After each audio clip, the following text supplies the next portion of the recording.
దేవుని పరిశుద్ధ నామమునకు మహిమ కలుగునుగాక. ప్రభు అయిన యేసు క్రీస్తు నామంలో ఈ వీడియో చూస్తున్న మీ అందరికీ నా హృదయపూర్వక వందనాలు శుభాలు తెలియజేస్తూ ఉన్నాను. మరి ఈ వీడియో తీయటానికి ప్రధానమైన కారణం ఏంటంటే, దేవుడు మా ముగ్గురు యొక్క జీవితాల్లో చేసిన అద్భుత కార్యములను, మా జీవితాలని ఏ రీతిగా మార్చాడు. మరి ఒకప్పుడు లోకానుసారంగా తిరిగేవారం ముగ్గురు, ఇష్టానుసారంగా. మరి అటువంటి మా ముగ్గురిని మార్చి ఈ రోజున మరి మా చేత బైబిల్ పెట్టుకునే విధంగా దేవుడు మా జీవితాల్లో చేసిన అద్భుత కార్యాలను గురించి మరి ఈ వీడియో రూపంలో అనేకులకి తెలియచేద్దామని ఒక దేవుడు ప్రేరణ కలుగు చేసిన విధముగా మేము ముందుకి ఈ వీడియో ఈ రీతిగా తీసుకురావడానికి మరి దేవుడు కృప చూపాడు. అయితే నా పేరు సురేంద్ర, ఇతని పేరు విక్రమ్, ఇతని పేరు కృపాశేఖర్. మేము ముగ్గురం కలిసి దేవుని సువార్త పరిచర్య చేస్తూ ఉన్నాము. ట్రాక్స్ పరిచర్య, వీధి సువార్త చేస్తూ ఉన్నాము. అయితే మరి ఈరోజు మొదటిగా నా సాక్ష్యాన్ని మేము ముందు ఉంచాలని ఆశపడుతూ ఉన్నాను. తర్వాత దేవుని చిత్తమైతే వీరిద్దరి సాక్ష్యం కూడా మరి వీడియో రూపంలో మేము ముందుకి తెస్తాము. మరి నా జీవితాన్ని కనుక చూసినట్లయితే మా ఫ్యామిలీ బ్యాక్గ్రౌండ్ అంతా కూడా కమ్యూనిస్టు సిద్ధాంతాల్లో ముందుకు వెళ్ళేవారు. మా బ్యాక్గ్రౌండ్ మొత్తం తాతల నుంచి కూడా ఎవ్వరు అసలు దేవుడు అనేవాడే లేరని విశ్వసించేవాళ్ళు. మరి కమ్యూనిస్టు సిద్ధాంతంలో కొనసాగుతూ ఉండేవాళ్ళు. మరి ఆ రీతిగా మా ఫ్యామిలీ బ్యాక్గ్రౌండ్ ఉండేది. మరి అలాంటి ఫ్యామిలీలో నుంచి దేవుడు మొట్టమొదటిగా ఇదిగో నన్ను ఈ రీతిగా ఆయన సేవలోకి నన్ను పిలిచాడు.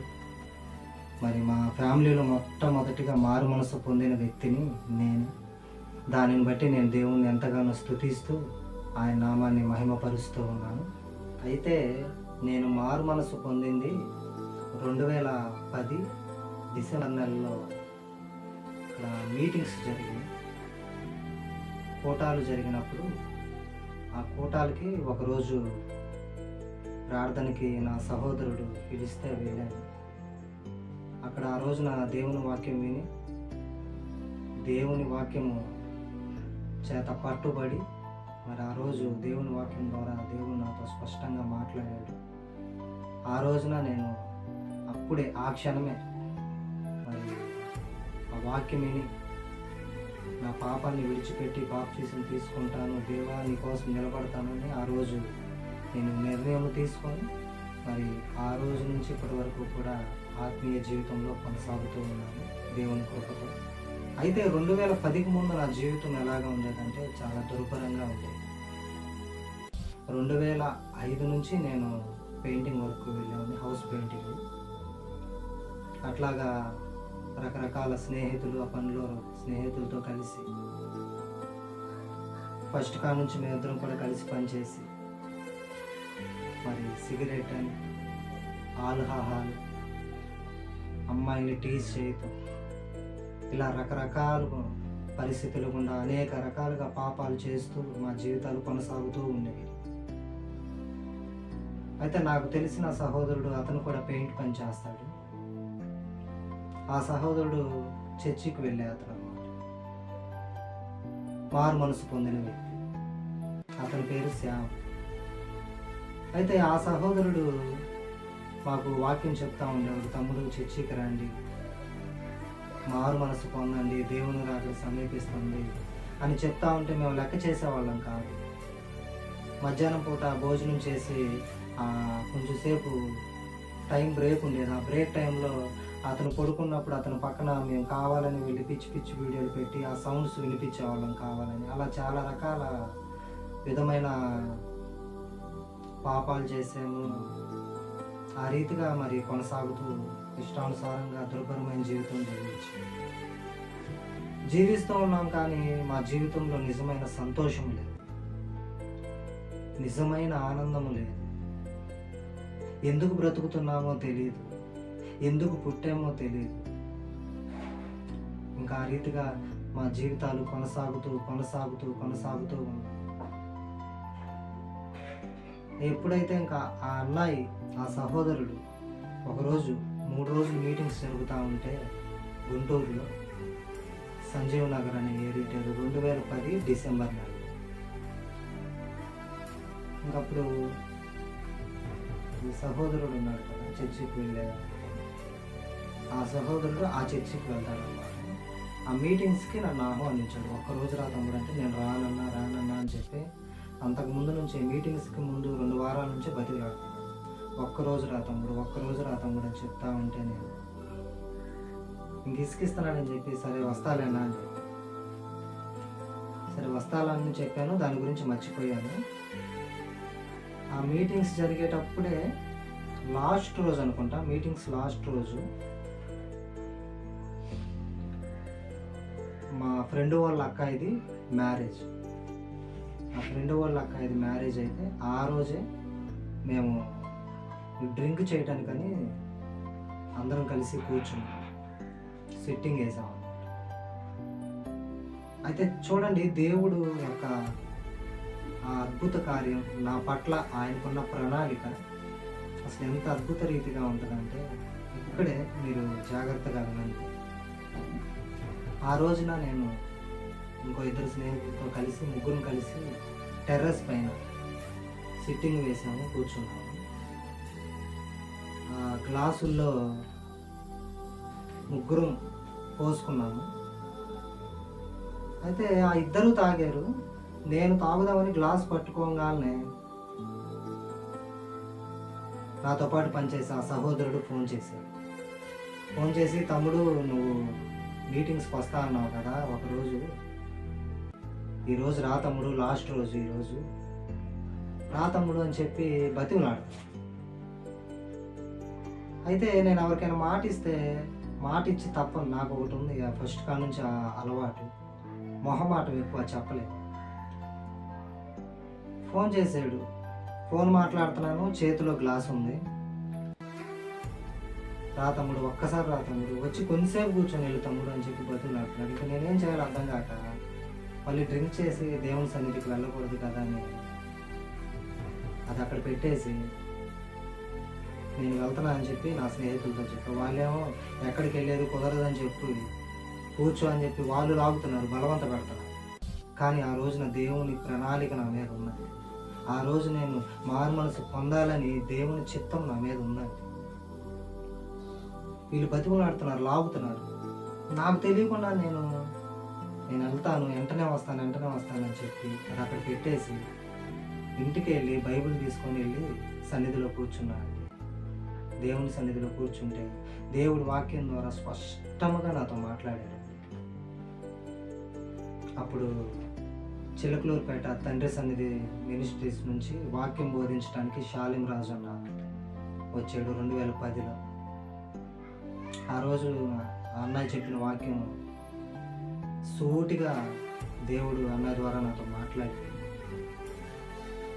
ఆ రోజు అప్పుడే నేను పశ్చాత్తాపడి కన్నీటితో ప్రార్థన చేసుకున్నాను. ప్రభువానికి మరలా నేను పాపాలు చేయను అని చెప్పి. అయితే ఆ రోజు బాప్తిస్మం ఎవరు తీసుకుంటారో చేతులు ఎత్తండి నేను కూడా చెయ్యెత్తాను. సరే ఇంకా ప్రార్థన అయిపోయింది. తర్వాత మరలా అక్కడికి వెళ్ళాను. నేను నా స్నేహితులను కలుసుకోవడానికి మళ్ళీ వెళ్తే వాళ్ళు కూర్చో మళ్ళీ తాగుదామని చెప్పి కూర్చోబెడితే నేను తాగలేదు.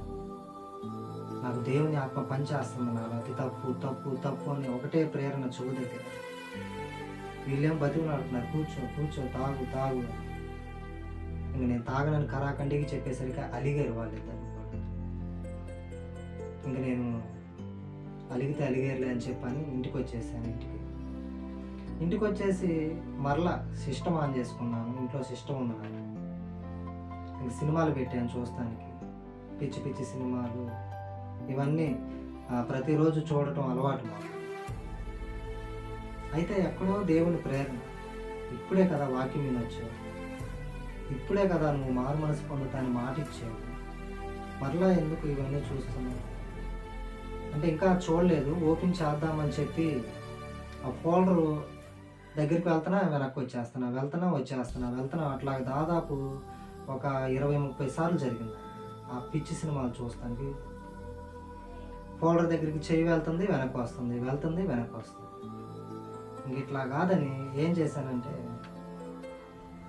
ప్రభువా నువ్వు మాట్లాడే దేవుడు కదా, నువ్వు నాతో మాట్లాడితే నేను ఇదిగో ఈరోజే ఈ సిస్టంలో ఉన్నాయి మొత్తం డిలీట్ చేస్తాను.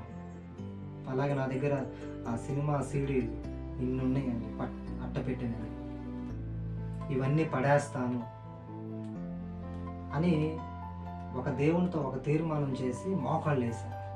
అదే నేను మొట్టమొదటిసారిగా ప్రార్థన చేయటం, మోకాళ్ళు వేసి ప్రార్థన చేయటం ప్రారంభించాను. ప్రభువా నువ్వు వాక్యం ద్వారా మాట్లాడుతూ ఉంటావు కదా, మాట్లాడే దేవుడు అంట కదా, నువ్వు నిజంగా ఇప్పుడు నాతో స్పష్టంగా మాట్లాడితే ఇప్పుడే సమస్తము విడిచిపెట్టి నేను నిన్ను వెంబడిస్తా ప్రభువా అని చెప్పి చాలాసేపు ఎందుకో నాకు తెలియకుండానే దుఃఖము కన్నీరు వచ్చేసిందండి ఆ రోజు. ఇంకా కన్నీటితో ప్రార్థన చేసుకున్న తర్వాత బైబిల్ తెరిచాను. బైబిల్ తెరిచి ఇదిగో ప్రభువా నువ్వు మాట్లాడతావు కదా, నువ్వు వాక్యంతో నాతో మాట్లాడు అని చెప్పి నేను చేయి పెట్టినప్పుడు అప్పుడు కీర్తనల గ్రంథం 119వ అధ్యాయము 37వ వచనంలో నుంచి దేవుడు సూటిగా నాతో మాట్లాడాడు. ఏమని అంటే, వ్యర్థమైన వాటిని చూడకుండా నీ కన్నులు తిప్పివేయము, నీవు నన్ను వెంబడించుము అని చెప్పి ఇంకా మాట్లాడేసరికి ఇంకా నాకు విపరీతంగా కన్నీళ్ళు వచ్చేసి దేవుడు నాతో మాట్లాడాడు, నన్ను దర్శించాడని చెప్పి ఇంకా అప్పుడే ఆ క్షణమే నేను ఆ సీడీలు మొత్తం తీసుకెళ్ళి చెత్త కుప్పలో పడేసాను. ఆ సిస్టంలో ఉన్న మొత్తం డిలీట్ చేసేసాను. డిలీట్ చేసేసి ఇంకా ఆ రోజు నుంచి ప్రభువా నేను నిన్ను వెంబడిస్తాను అని చెప్పి ఇంకా ఆ రీతిగా ఆ రోజు నిర్ణయం తీసుకొని 2012వ సంవత్సరంలో 12వ నెల 12వ తారీఖున బాప్తీసం తీసుకున్నాను. ఇంకా అప్పటి నుంచి విశ్వాసిగా కొనసాగుతూ ఉన్నాను. దేవుడు ప్రేరణను బట్టి 2019లో మరి బైబిల్ ట్రైనింగ్ చేసి BTH కోర్స్ చేశాను. తర్వాత దేవుడి ఆలోచనతో సువార్త పరిచర్యకి ముందుకు వెళ్దాము.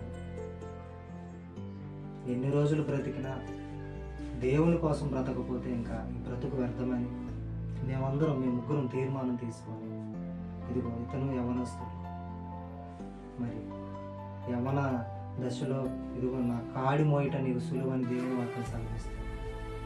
మరి యవన దశలో అతను మరి ఇతను నేను ముగ్గురం కలిసి ఒక తీర్మానం తీసుకున్నాం. పాంప్లెట్లు కొట్టించి మేమే రాసాం దేవుడిచ్చిన ఆలోచనతో.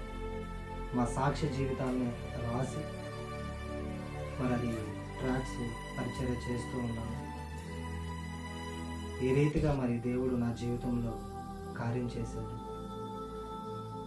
మరి నువ్వు కూడా దేవుని విశ్వసించినట్లయితే, ఆయన మీద ఆనుకొనున్నట్లయితే, ఆయన వైపు నువ్వు చూసినట్లయితే నీ జీవితాన్ని కూడా ఖచ్చితంగా మారుస్తాడు. ఆమేన్. నా జీవితాన్ని, నా బ్రతుకును మార్చిన దేవుడు నీ జీవితాన్ని కూడా ఖచ్చితంగా మారుస్తాడు. మా జీవితాన్ని మార్చిన దేవుడు నీ జీవితాన్ని కూడా ఖచ్చితంగా మారుస్తాడు. అలాగే నేను చేస్తున్న ఈ పరిచర్య ఇంకను ఫలభరితంగా మారాలి, బలపడాలి అని మీ అనుదిన ప్రార్థనలో కూడా జ్ఞాపకం చేసుకుంటారని కోరుకుంటూ ఉన్నాను. మా పరిచర్య గురించి ప్రత్యేకంగా మీ ప్రతిదీ అనుదిన ప్రార్థనలో కొంచెం సమయం కేటాయించి ప్రార్థన చేయండి. ఎందుకంటే సాతాను దాడులు బలంగా జరుగుతూ ఉంటాయి. ఈరోజు మీరు చూస్తూ ఉన్నారు, సువార్త పరిచర్య చేస్తున్న వారి మీద అనేకులు మతోన్మాదులు ఏ రీతిగా తిరగబడుతూ ఉన్నారు. మరి ఈ సువార్త ప్రకటిస్తున్న అందరి చుట్టూ దేవుని కంచి ఉండాలి. ఆ రీతిగా మా పట్ల కూడా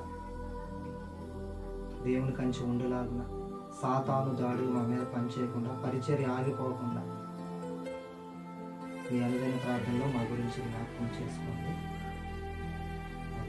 ఈ కొద్ది మాటలు, ఈ చిన్న సాక్ష్యాన్ని దేవుడు తన వెనుకడిలో దీవించి ఆశీర్వదించి ఫలభరితముగా మార్చును గాక.